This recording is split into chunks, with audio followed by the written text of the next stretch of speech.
രശ്മി മോൾ എന്നൊരു ഭക്ത ചോദിച്ചിട്ടുണ്ട്, എൻ്റെ മോൻ്റെ കണ്ണിൻ്റെ അസുഖം മാറാൻ ഗുരുവായൂരപ്പന് പാലഭിഷേകം നടത്തി 5 മാസമായി. എൻ്റെ മോൻ്റെ അസുഖം മാറിയിട്ടില്ല.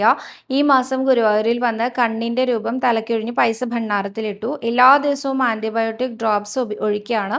ഈ ഡ്രോപ്സ് എപ്പോഴും കണ്ണിലിടാൻ പാടില്ല. മോന് വേണ്ടി നാരായണീയം എഴുതുന്നുണ്ട്. 60 ദശകമായി. ഇനി എന്ത് ചെയ്യും ചേച്ചി എന്നാണ് ചോദിച്ചിരിക്കുന്നത്. ഒട്ടും പരിഭ്രമിക്കേണ്ട കേട്ടോ. ഗുരുവായൂരപ്പൻ നേരെയാക്കി തരുന്ന ചെയ്യും. നാരായണീയത്തിലെ 45-ാമത്തെ ദശകം ചൊല്ലി എല്ലാ ദിവസവും നമസ്കരിച്ചോളൂ.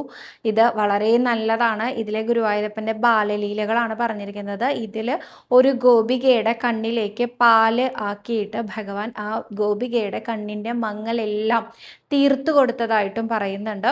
പാലഭിഷേകം മുടങ്ങാതെ ഷീട്ടാക്കിക്കോളൂ. അത് മുടക്കണ്ട കേട്ടോ. 5 മാസമായിട്ടുണ്ടെന്ന് പറയണു. മുടങ്ങാതെ തന്നെ ഷീട്ടാക്കിക്കോളൂ.